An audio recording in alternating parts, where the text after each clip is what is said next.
The European Green Deal was initiated almost 5 years ago, supplemented by numerous programs such as the 2023 Green Deal Industrial Plan, and is now entering the next round with a new Commission in a slightly different form, but under the same premises.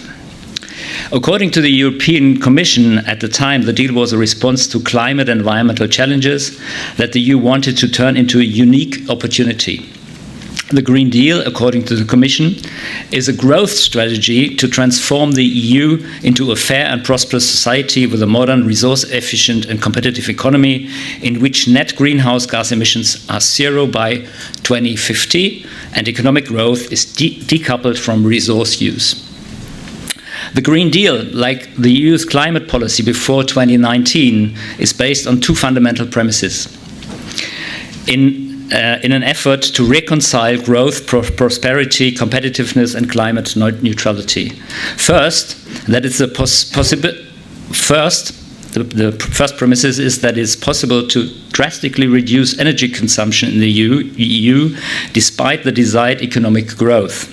And secondly, to cover the remaining energy consumption with the help of the limited available renewable energies, especially hydro, wind, and solar energy, and nuclear energy.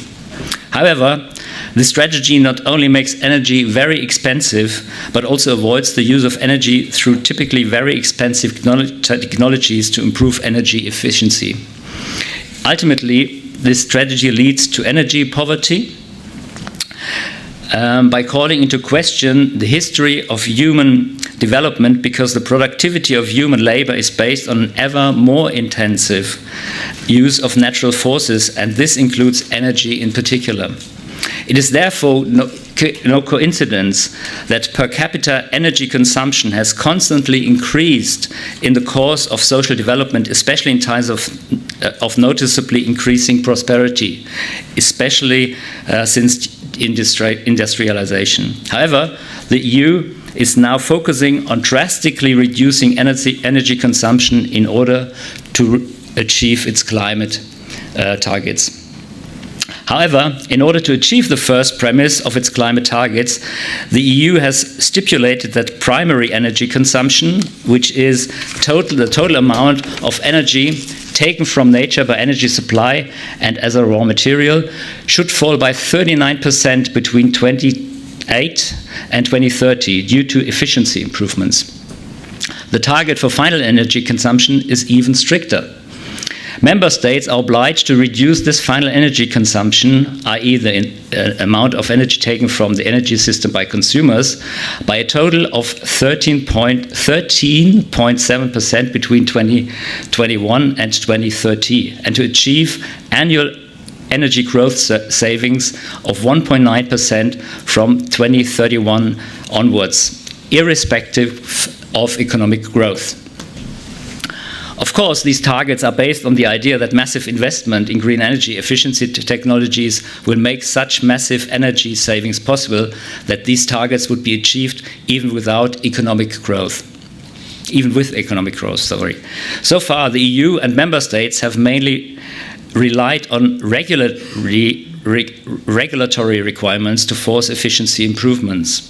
Typical examples of this are the CO2 reduction targets for the automotive industry, which are now forcing many companies into a struggle for survival, or the targets of improving the energy efficiency of buildings, the partial anticipation of which in Germany has increased the pure construction cost of flats within 3 years by 42%.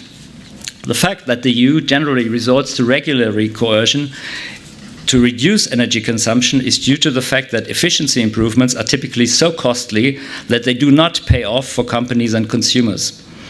However, if energy becomes more expensive, for example due to rising CO2 taxes and an increasing share of renewables in energy consumption, the willingness to invest in more efficient energy uses increases. Otherwise, however, rising energy prices can also mean that goods and services can no longer be produced competitively in the EU. The resulting relocation of value creation outside the EU is undoubtedly the simplest and most efficient way to achieve the intended reduction in energy consumption.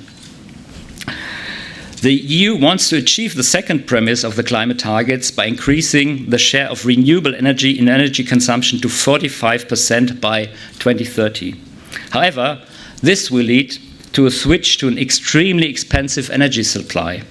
This is because the production costs for offshore and wind power at favorable locations, which is probably the cheapest renewable energy besides hydropower, are now roughly on a par with coal-fired power. However, the price of energy for consumers is many times higher, as wind and solar power generation in particular is dependent on the whims of nature. In order to provide energy in line with demand, gigantic energy storage systems or otherwise a complete complementary energy system is needed to supply energy during dark doldrums. The higher the share of renewables in electricity consumption, the more expensive energy becomes. This climate policy leads to rising energy costs, which on the one hand manifests itself in rising energy prices, and on the other hand results from regulatory requirements to improve energy efficiency if the costs are not offset by energy savings. It leads to deindustrialization, economic stagnation, and the erosion of prosperity, which now clearly is evident in many EU countries. The consequences are particularly evident in Germany, where climate policy has been massively accelerated as a result of an industrial recession from the end of 2018 and the corona crisis and the war in Ukraine. I would like to briefly outline this. Since the early 2000s, the continuously increasing share of renewables, primarily wind and solar energy in Germany, has led to rising electricity prices. By the start of the corona crisis, electricity prices for private households, which, like many companies that did not benefit from subsidized electricity prices, had roughly doubled in real terms. A creeping deindustrialization was already underway in Germany at this time, starting in the energy-intensive industrial sectors. Companies reacted by reducing their investments far more than other sectors, with the prospect of further increases in energy costs, and in some cases significantly reducing their capital stock. The declining investments lowered operation costs so that energy cost increases could be compensated for and profitability was maintained, meaning that the production level of energy-intensive industries only fell by around 10% between 2008 and 2018. The war in Ukraine and rising CO2 taxes have driven gas prices to a noticeably higher level, meaning that the decades-long disinvestment strategy of energy-intensive industries has now led to a reduction in production and even the closure of plants and businesses, as they can no longer be operated profitably. In addition, electricity prices rose rapidly, even though natural gas only accounts for around 12% of electricity generation in Germany, meaning that gas prices only have a minor impact on electricity costs. Electricity prices not only rose, but even after the economic burdens caused by the corona crisis and Ukraine crisis have largely been overcome, they remain on a much higher level than before the crisis. They continue to rise, even though almost 20 billion of subsidies have been spent annually from the state budget in order to reduce electricity prices.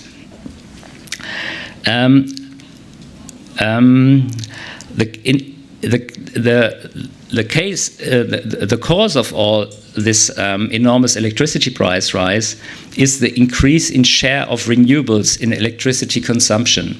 Their share has risen from 37.9% in 2018 to 57% in the first half of 2024.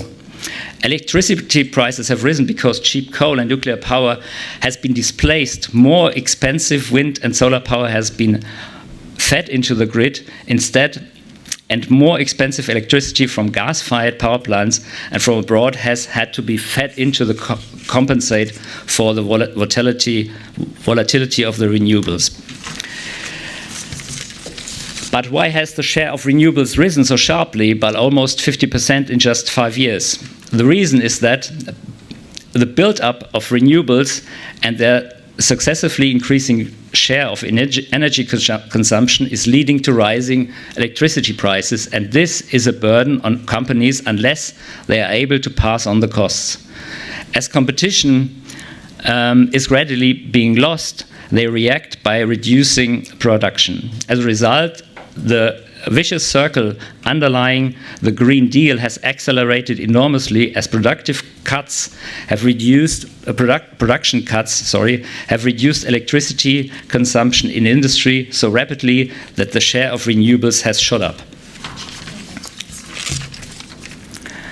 In July 2024, industrial production in Germany was almost 20% below the 2018 level, while production index for energy-intensive industries fell by well over 20%. As industry accounts for half of electricity consumption in Germany, the spiral threatens to continue as a decline in electricity consumption further increases the share of renewable energy in electricity consumption. Electricity prices continue to rise, and companies are once more dealing with falling production. In this way, the premises of the Green Deal are being fulfilled by the advancing deindustrialization that has long since taken hold of the entire EU. After all, it is not technology-driven improvements in energy efficiency that are driving the decline in resources and energy consumption, but deindustrialization. In addition, the premises of the Green Deal not only mean that existing adding value is lost in Europe, but also that new technologies, which are typically even more energy intensive than today's technologies, have little chance of developing in Europe. Thank you very much.